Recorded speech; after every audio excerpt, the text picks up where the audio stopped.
First ever factory outlet Mukunda jewellery KPHB Kothapet Khammam Somajiguda Hanamkonda. నమస్తే రమగారు. నమస్తే జయ. రమగారు, మనము అరేబియన్ నెట్స్ కొన్ని స్టోరీస్ చెప్పుకున్నాం కదా, వాటిలోంచి ఏదైనా ఒకటి చెప్పుకుందామా? దురదృష్టం తెచ్చిన అదృష్టం. ఓ బాగుందండి. కాస్త అటు ఇటుగా అలాంటి కథలు తెలుగులోకి వచ్చిన కథలు కూడా కొన్ని కనపడుతుంటాయి. చందమామ కథల్లో కనిపిస్తాయి. అదే తెలుగు మామూలు మన భాషలో మన పేర్లు మన సర్కమ్స్టెన్సెస్ తోటి ఏమనాలి, మన పరిస్థితులతోటి చేసేస్తారు. బాగున్నాయి కథలు, మంచి మంచివి. పూర్వం రియాద్ నగరంలో అబూబకర్ అని ఒక అబ్బాయి ఉండేవాడు. ఇంచుమించు అనాథగా చెప్పాలి. వాళ్ళ నాన్న వాళ్ళు ఏదో తల్లిదండ్రులు వదిలిపెట్టిన ఆస్తులన్నీ అవగొట్టేసుకున్నాడు, ఏమీ లేవు, బికారైపోయాడు. ఏమిటో ఈ కథల్లో, బాగ్దాదు కథలు, ఖలీఫా కథల్లో అన్ని ఆస్తులు పోగొట్టుకుని బికారైపోయిన కథలు బోల్డ్ కనపడతాయి. ఓకే, అంత బికారులు అయిపోవడానికి ఆ కాలంలో అవేమో పాతకాలపు కథలు. అంత డబ్బంతా ఎటా పోగొట్టేసుకునే వాళ్ళు అర్థమై జావదు మనకి. వాళ్ళు ఏం చేసి పోగొట్టేసుకున్నారు? తాగుబోతనము, ఏమన్నా జూద గృహాలు, వ్యసనాలు, తర్వాత బానిసలు. సరే, ఇక డబ్బులు లేవు, ఎక్కడో ఏది దొరికితే తిని ఏదో ఒక పని చేసి అటు చేస్తుండేవాడు. ఒకసారి ఒక మసీద్ దగ్గర పడిపోయాడట, స్పృహ తప్పి. పడిపోతే అయ్యో వీడు అంత ఒళ్ళేరకుండా పడున్నాడని ఆ వెళ్ళేవాళ్ళు దానాలు చేస్తారు కదా, వెళ్ళేవాళ్ళు దినార్లు విసిరారట. గోల్డెన్ డబ్బు దినార్లు పడ్డాయి. ఇంతలో వెళ్ళేవాళ్ళు ఎవరో చూసి ఒకళ్ళు అయ్యో పాప వీడు మొహం తిరిగి పడిపోయినట్టున్నాడని పన్నీరు రోజు వాటర్ అద్దె పట్టుకెళ్తారు. ఆ రోజు వాటర్ వాడి మొహం మీద జల్లి చేతిలో ఉన్న 4 ఖర్జూర పళ్ళు వాడి చేతిలో పెట్టారు. అబూబకర్ లేచి చూసుకున్నాడు. ఒళ్ళెరకన్నా నిద్రపోతున్నాను, రోడ్డు మీద పడుకున్నానని చూస్తే తన మీద అంతా రూపాయి బిళ్ళలు, దినార్లు గబగబా ఏరుకున్నాడు. ఎవరో మహానుభావులు వేశారని ఆ ఖర్జూర పళ్ళు తిని కాస్త ఓపిక వచ్చాక ఏం చేశాడు, దీనార్లు పుచ్చుకుని 2 ఖర్జూరాలు తింటే అంత పడిపోయిన స్పృహతపై ఇదిగా ఉన్నవాడికి కొంచెం ఎనర్జీ వస్తుంది. వెళ్ళి ఆ దీనార్లు పెట్టి పళ్ళేవో కొనుక్కున్నాడు. కొనుక్కునేసరికి ఆ పళ్ళు పోల్చి తిరగపోతుంటే కోత అక్కడ కూర్చుంది.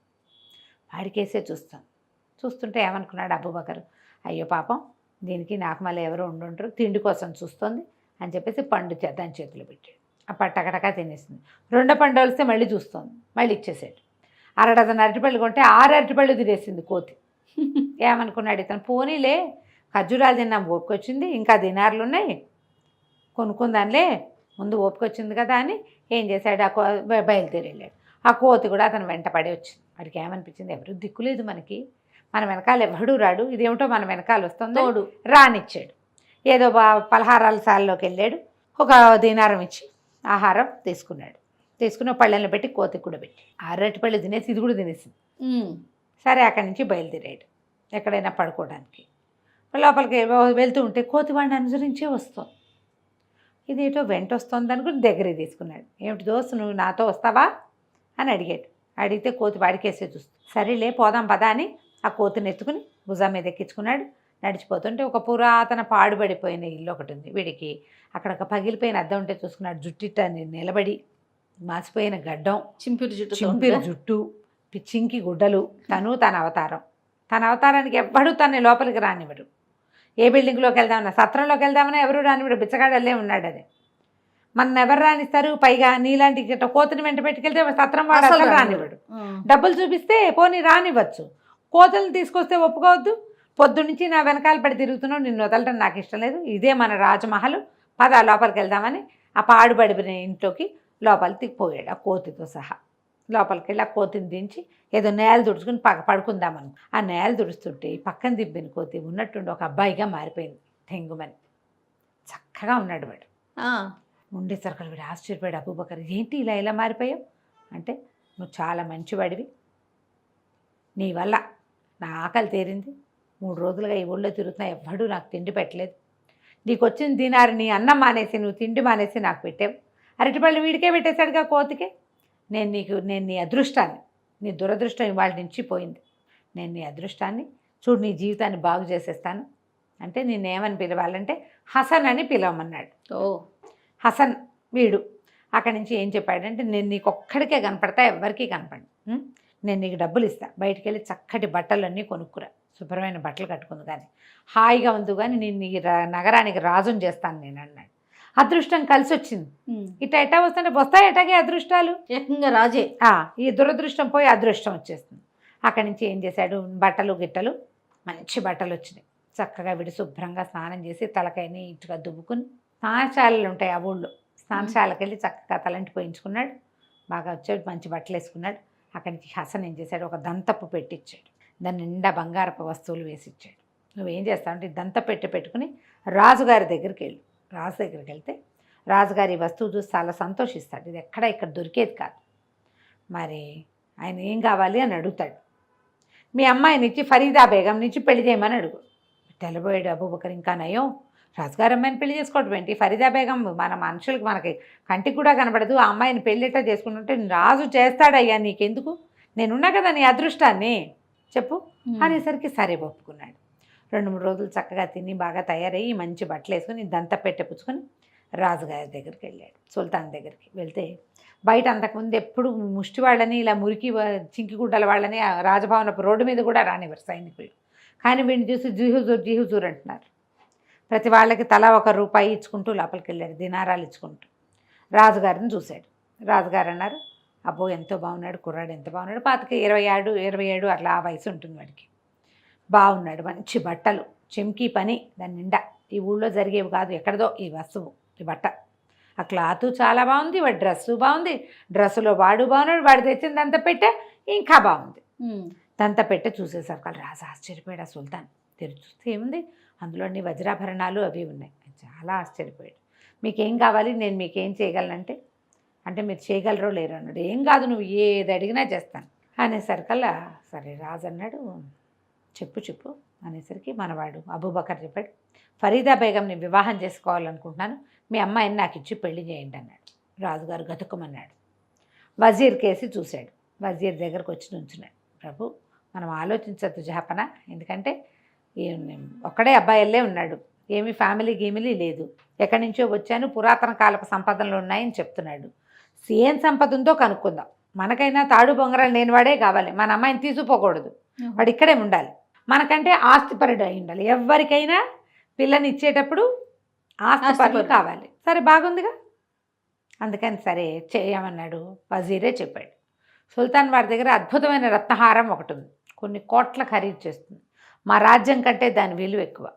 అలాంటి రత్నాభరణాలు ఏమైనా మీ దగ్గర ఉంటే చూపించండి, అప్పుడు మా అమ్మాయిని మీకు ఇచ్చి పెళ్లి చేస్తాం. మాకంటే ధనవంతుడు కావాలి కదా అల్లుడు, దామాది ఎప్పుడు ధనవంతుడు కావాలి అనేసరికల్లా అబూబకర్ చూపించండి నేను చూస్తాను అన్నాడు. రాజుగారు ఇంత పెట్టోడు తెప్పించారు. ఆ పెట్టెలో పెద్ద రత్నాభరణం ఒకటి బ్రహ్మాండం కాదు, ఎంత బాగుందో. అక్కడి నుంచి కోసేసాడు వీడు. మా తాతగారి పెట్టెలో పురాతన సామాన్లు చాలా ఉండాలి, ఖజానాలో, మా పురాతన ఖజానాలో వెతుకుతాను, ఇలాంటివి 3-4 చూసినట్టు గుర్తుంది నాకు, తీసుకొచ్చి చూపిస్తాను మీకు, చూపించాక పెళ్లి పెట్టుకుందాం అన్నాడు. అని హుందాగా ఆ వజ్రాభరణాన్ని చూసేసి ఇతను ఏం చేశాడంటే మంచి ఇల్లు ఒకటి బాడికి తీసుకోమన్నాడు. మొదటి హసన్ ఈ కోతి మంచిగా మారాడు కదా, బోల్డ్ డబ్బిచ్చి వీడితో ఒక పెద్ద భవనం తీయించాడనమాట. ఆ భవనంలో ఉంటున్నారు. అక్కడికి వెళ్ళి ఆ హసన్ లోపల కూర్చుంటే వాడిని చూసి మెళ్ళ ఉన్న వస్తువులన్నీ తీసి పారేసి చొక్కా విప్పేస్తూ, మనకేం పెళ్ళవదు గిల్లవదు, ఆవిడ కోసేసి వచ్చాను, మన దగ్గర ఎక్కడ అట్టాటి ఆభరణాలు, అది ఎంత బాగుందో, అట్టాటి ఆభరణాలు దొరకవు అంటే అది ఎట్టా ఉందో గీసి చూపించమన్నాడు. ఇదిగో ఇట్లా ఉందని గీసి చూపించాడు. ఇంతే కదా, ఒకటి కాదు 6 డజన్ ఇస్తా నీకు, పెళ్లి చేసుకుందు కానీ. బాగుందిగా. చాలా సంతోషించి కావలించుకున్నాడు హసన్. ఫరీదా బేగంని పెళ్లి చేసుకోవడం అంటే ఏమిటో తెలుసా, జన్మంతా ఖజానాలో ఉండటమే. నాకు అలాంటి అదృష్టాన్ని పట్టిస్తున్నావు, నీలాంటి స్నేహితుడు ఎవరికైనా దొరుకుతాడా లోకంలో? నాకు కాబట్టి ఇంత అదృష్టం పట్టింది, చెప్పు నీకేం కావాలో చెప్పన్నాడు. చెప్తా, నీ పెళ్ళయ్యాక చెప్తానన్నాడు వీడు. సరే ఏమైంది, రాజుగారు ఒక 4 రోజుల్లో పెట్టెలు, ఒక పెద్ద పెట్టె నిండా ఇంత బాక్స్లో 6 డజను నెక్లెస్లు వేసుకుని పట్టుకుపోయాడు, రత్నాభరణాలు. మా తాతగారి నాయనమ్మ వాళ్ళ పెట్టెలు ఉన్నాయండి నా దగ్గర, అందులో ఇవి ఉన్నాయని ఆ బాక్స్ ఇచ్చాడు. చూస్తే ఏముంది, కళ్ళు మిరుమిట్లు కొలిపేసినాయి. తమ దగ్గర ఒక్క హారం ఉంది, అది కోట్ల విలువ చేస్తాను గొప్ప చెప్పుకుంటున్నారు వీళ్ళు. 6 తెచ్చాడు వీడు, మనవాడు 6 పట్టుకొచ్చాడు. దాంతోపాటు ఇంకా ఎన్ని నగలు ఉన్నాయో, ఎవరి దగ్గరైనా ఆ బంగారం ఉందంటే ఒకే రకం 6 ఉన్నాయంటే ఇంకా ఎన్ని రకాలు ఉంటాయి, చిన్నపన్న వస్తువులు ఎన్ని కుప్పలు తెప్పలుగా ఉండుంటాయి. రాజు ఆశ్చర్యపోయాడు. గబగబా పైనుంచి దిగేసి వచ్చేసి తక్తు మీద నుంచి దిగొచ్చి కావలించుకున్నాడు అబూబకర్ని. ఇవాళ నుంచి నువ్వే మా అల్లుడివి, రేపే పెళ్ళి, ధూమ్ధామ్గా పెళ్లి చేసేద్దాం అని చెప్పేసి అలంకరించండి నగరాన్ని అన్నాడు. నగరం అంతా అలంకరించారు, అబూబకర్ ఉన్న బిల్డింగ్ని అలంకరించారు. అన్నీ అలంకారం చేశారు. తెల్లవారి పెళ్లి చేశారు. పెళ్లి చేశాక సరే ఆ రాత్రి పెళ్లి కూతురు దగ్గరికి వెళ్ళాలి వీడు. అప్పుడు వాళ్ళ పెళ్ళిళ్ళంటే కొంచెం అమ్మాయి అబ్బాయి చూసుకునే పెళ్ళిళ్ళు కాదుగా, ఏదో ఇది పెడతారు, కోషా ఉంటుంది, అటు వేరు ఇటు వేరు ఉండి కుబుల్ హై అని అడిగిస్తారు. కుబుల్ హైలు అయిపోయాక రాత్రికి సాయంకాలం ఇక్కడ పార్టీలు గిట్టులు అయ్యాక పిల్లాడు కలుసుకుంటారు. సరే వీడేం చేశాడు, గబగబా తన భవనానికి వెళ్ళాడు. వివాహం అయిపోయింది, నీకేదో కావాలన్నావు, ఏం కావాలో చెప్పంటే ఫరీదా బేగం దగ్గరికి వెళ్తావు కదా, ఆమె మెడలో ఒక రాగి తాయెత్తు ఉంటుంది, ఆ తాయెత్తు తెచ్చి నాకు ఇవ్వన్నాడు. బాగుంది, సింపుల్. ఏమిటి ఇంత జీవితానికి నేను ఇవ్వాల్సింది ఒక్క రాగి తాయెత్తా, అదే ఎంత చిన్న విషయం.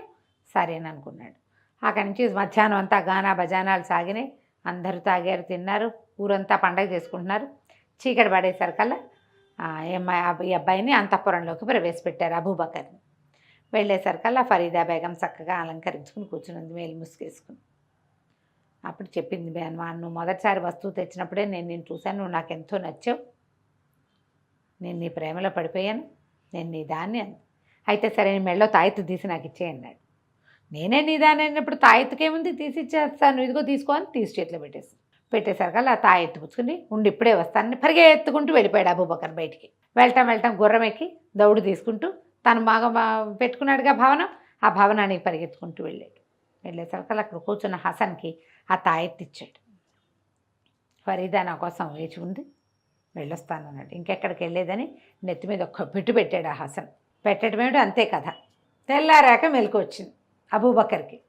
తీరా చూస్తే తను కొత్తగా తను ఏర్పాటు చేసుకున్న బిల్డింగ్లో లేడు, పెద్ద రాజభవనం తీసుకున్నాడు కదా, ఇది వరకు ఓ పాడుపడిపోయిన ఇంట్లోకి వెళ్ళాడు కదా, అద్దం విరిగిపోయిన అద్దం ఉంది, అక్కడ పడి ఉన్నాడు.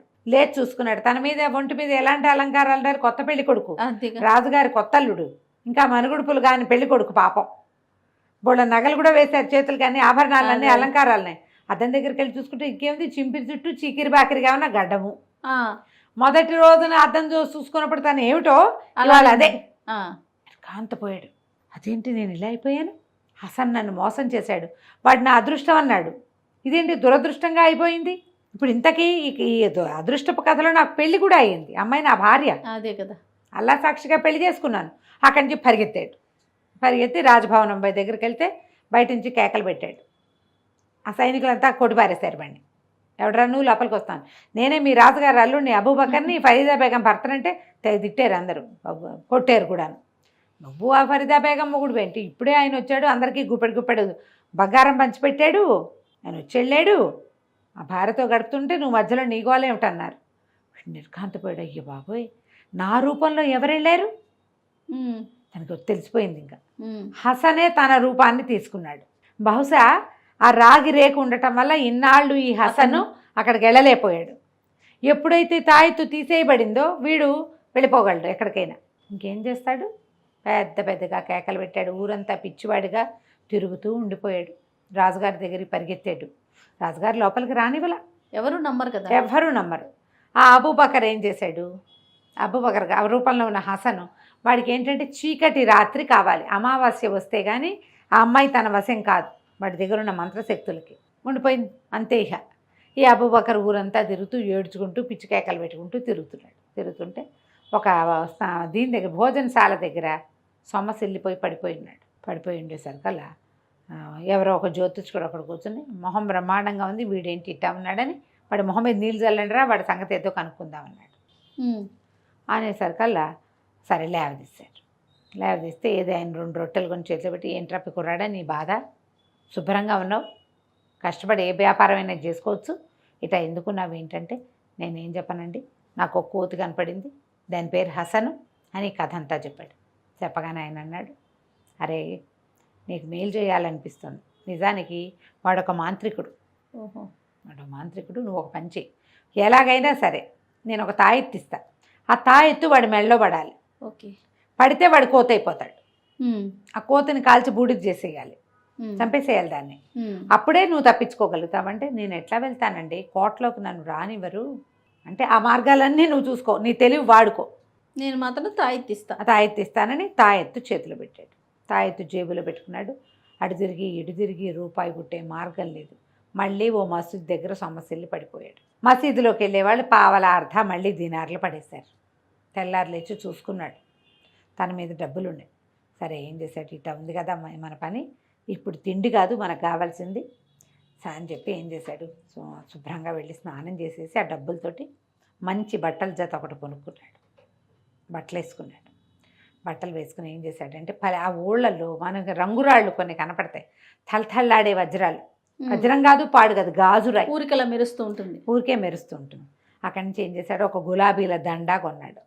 వాడి మీద పడిన దీనార్లు దీంతో ఫినిష్ అయిపోయినాయి. సరే అక్కడి నుంచి ఏం చేశాడు, ఒక స్వీట్ షాప్ వాళ్ళ దగ్గరికి పోయాడు. వాళ్ళకి సాయంత్రం వచ్చి పనిచేస్తాను అని చెప్పేసరికి వాళ్ళ స్వీట్ షాప్ వాళ్ళను, సరే మాకు సాయంకాలం, వీడికి ఏంటంటే వీళ్ళు స్వీట్ చక్కెర పాకం చేసే ఫ్యామిలీ వీళ్ళది. అదొక ప్రత్యేక పాళం, చక్కెర బిళ్ళలు చేస్తారు. ఆ పని తెలిసిన వాడు రేర్గా ఉంటాడనమాట. వీడికి సొంత వృత్తి చేయటం ఇష్టం లేదు ఇప్పటిదాకా. ఇప్పుడు వృత్తి చేయడానికి డిసైడ్ అయ్యేసరికల్లా 10 వరహాలు జీతం, 10 దినార్లు జీతం.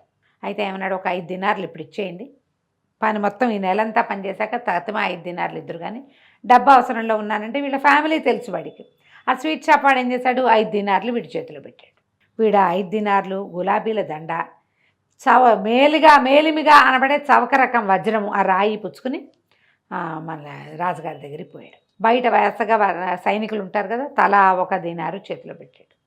రాజుగారిని చూడాలి అని రాజుగారి దగ్గర ప్రవేశపెడితే ఎవరో ఏమిటో అంటే, మీ యువరాజు గారిని చూడాలి, అల్లుడు గారిని చూడాలి, ఆయన కోసం నీ వజ్రం తెచ్చాను, ఆయనకి ఫరీదా బేగం లాంటి వజ్రం దొరికింది, అలాంటి వజ్రం దొరికిన మహానుభావుడికి ఈ వజ్రాన్ని కూడా ఇవ్వాలనుకుంటున్నాను అనేసరికల్లా రాజుగారు తన అల్లుడు గొప్ప చాలా ఉంది ఆయన. అదే కదా, వజ్రం చూస్తే ధగా ధగా అంటోంది. దాని పక్కన గులాబీలు ఉండేసరికల్లా రంగు పడేది గులాబీ రంగు వజ్రంలాగా కనపడుతోంది.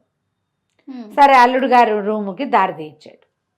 అల్లుడు గారే వచ్చాడు. ఇక్కడికి వచ్చేసరికల్లా ఫరీదా బేగం వెనకాల ఎక్కడో ఉంది, ఆవిడ ఘోష కదా, రాజుగారు, వజీరు, అల్లుడు గారు ముగ్గురు నుంచున్నారు. వీడేం చేశాడు, ఆ గులాబీల దండలోనే తనకి తాయెత్తు ఇచ్చాడు కదా జ్యోతిష్కుడు, తాయెత్తుని కట్టేశాడు.